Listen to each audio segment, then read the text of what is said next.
আজকে আমি যাইতেছি মেলাতে। এটা যেন তেন মেলা নয়, এটা হইতেছে ডেনমার্কের মেলা। আমরা তো জানি আমাদের দেশেও মেলা কেমন হয়, যেমন নাগরদোলা, খাবারের দোকান, কসমেটিক্স আর কত কিছু থাকে। তার জন্যই আমি অনেক এক্সাইটেড যে এখানকার মেলা কেমন হবে। আমি যখন যাচ্ছিলাম, আমি একটা পার্কের উপর দিয়ে যাচ্ছিলাম। বাসটায় আমার আগে কখনোই আসা হয় নাই, এই প্রথম আসলাম। আর আমি আসা মাত্র আমি ফ্যান হয়ে গেছি এই জায়গাটার, এত বেশি সুন্দর ছিল। তোমরা নিজেরাই দেখে নাও কতটা পিসফুল একটা জায়গা। তো আমি ভাবছি এরপরে আব্বু আম্মুকে নিয়ে আসবো, এখানে একটা পিকনিকের আমরা আয়োজন করব। দেন চলে আসলাম ওই লোকেশনে যেখানে মেলাটা বসেছে। তো এখানে আসা মাত্র আমরা দেখলাম অনেক ভিড় আছে, মানুষজন দেখা যাইতেছে। এখানে সুন্দর একটা লেকও ছিল, তো লেকের ওই পাশে একটু বেশি মানুষ দেখা যাইতেছে, ওইখানে একটু বেশি রাশ দেখা যাইতেছে। তো আমি এখন ওইখানে যাব। এখানে এসে আমি দোকানপাট খুঁজতেছিলাম যে কি আছে, কি কি আছে, কি কি কেনা যাবে, কি কি খাবো।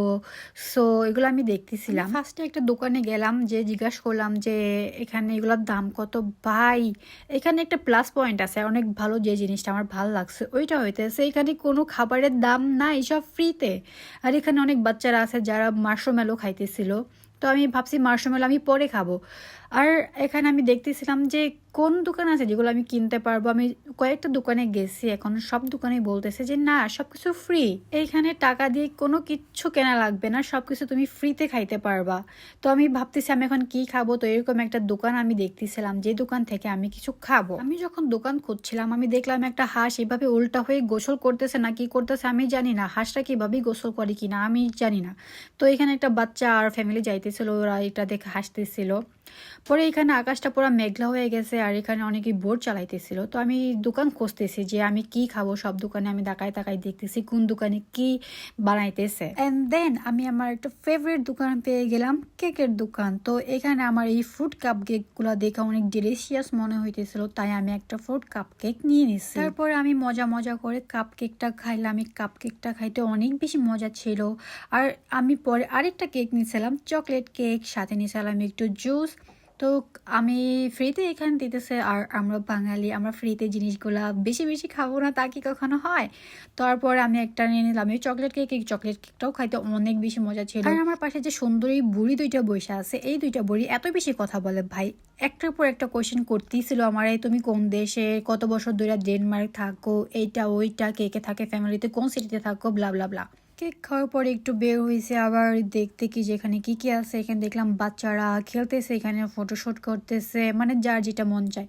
তো এখানে আমি একটা জাম্পিং, জানি না এটাকে কি বলে, আমি এটা ট্রাই করতেছিলাম। কয়েকটা বাচ্চা এখানে খেলতেছিল ওইভাবে লাফায় লাফায়। তো আমি ভাবলাম আমি একটু খেলি, বাট আমার এটা পসিবলই হইলো না। আমি অনেক ট্রাই করলাম, একবারও পারি নাই। এইখানে আবার হচ্ছিল কনসার্ট, তো আমি এখানে আবার কনসার্ট দেখতে চলে আসলাম।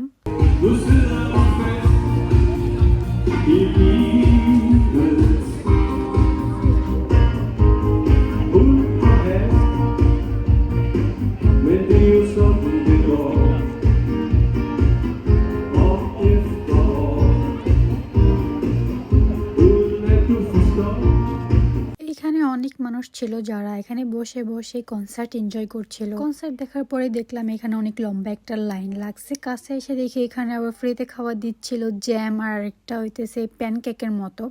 তো এখান থেকে আমও লাইনে দাঁড়ায় এই প্যানকেকটা নিয়ে নিলাম, সাথে একটু সুগার পাউডার আর হইতেছে জ্যাম দিতেছিল। তো আমি এখানে নিয়ে নিছি। এটার একটা নাম আছে, নামটা যেন কি আমার এখন ঠিক মনে পড়তেছে না, বাট এটা একটু প্যানকেক টাইপের হয়ে থাকে। সো এখানে আমি বসার জন্য এই রাস্তার এই পাশে জায়গাটা বেছে নিছি, কারণ এখানে অনেক মানুষ ছিল যারা বসে এখানে খাচ্ছিল। এটা খাওয়ার পর এখানে দেখলাম সবাই মিলে মার্শমেলো খাইতেছিল, বড় ছোট সবাই। তো আমিও নিয়ে নিলাম 2টা মার্শমেলো। তো বাচ্চাদের সাথে আমিও এখানে জয়েন হয়ে নিলাম। অ্যাকচুয়ালি মার্শমেলো আমার খুব একটা পছন্দ না, কথায় আছে না সঙ্গ দোষে লোহা বাসে। সো আমার সবাই খাইতেছিল, তো আমিও এখানে নিয়ে নিছি মার্শমেলোটা। জাস্ট দেখো পেছনে কি পরিমাণের ভিড়, এখানে একটা বাংলাদেশি মেলার ভাইব আসতেছিল, এত মানুষজন দেখে সবাই হইচই করতেছিল। এখানে দেখলাম সবাই একটা গেম খেলতেছিল, তো ওই গেমটা আমিও ট্রাই করলাম, একটা ঘোড়ায় দিলাম, কিন্তু পাইছি আমি প্রাইজে একটা ঘোড়ার ডিম, কিছুই পাই নাই। অনেকে অনেক কিছু পাইতেছিল, কেউ টাকা পাইতেছিল, কেউ গিফট পাইতেছিল, আমি ঘোড়ার ডিম পাইছি।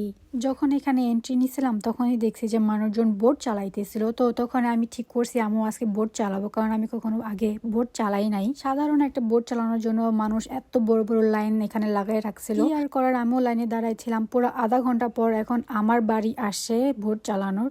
ফার্স্টে আমি একটা জ্যাকেট নিয়েছিলাম, ওই জ্যাকেটটা আমার ছোট হয়েছে, পরে আমি এই সাইজের জ্যাকেটটা নিয়েছি, এটা আমার একদম পারফেক্ট। এই জ্যাকেটগুলোর কি যেন একটা নাম আছে, যাই হোক আমি এটাকে সেফটি জ্যাকেট বললাম। তো এই জ্যাকেটটা পরে আমার শ্বাস নিতে অনেক কষ্ট হইতেছিল, কি আমি অনেক বেশি এক্সাইটেড ছিলাম কারণ আমি ফার্স্ট টাইম নৌকা চালাবো। এই বোটটা চালায় আমার একটা এক্সপিরিয়েন্স, যে নৌকা চালানো অনেক বেশি কষ্টকর। যাই হোক আমার একটু ভয়ও লাগতেছিল যদি আমি পানিতে পইরা গেলেও সমস্যা ছিল না, কারণ আমি সাঁতার পারি, কিন্তু সমস্যা একটাই যে পানিটা অনেক বেশি ময়লা ছিল। আমি কি আর নৌকা চালাইতে পারি? তার মধ্যে আমি বসছি সামনে মাতবরি কইরা, তো নৌকা চলে গেছিলো একদম কর্নার, ওইখানে বেশি কাদা ছিল, তো নৌকা কাদার মধ্যে ঢুকে গেছিল আর ওইখান থেকে সরতে নড়তে পারে নাই। পরে এখানকার মানুষজন আমাদের ওই কিনার থেকে এসে নিয়ে গেছে।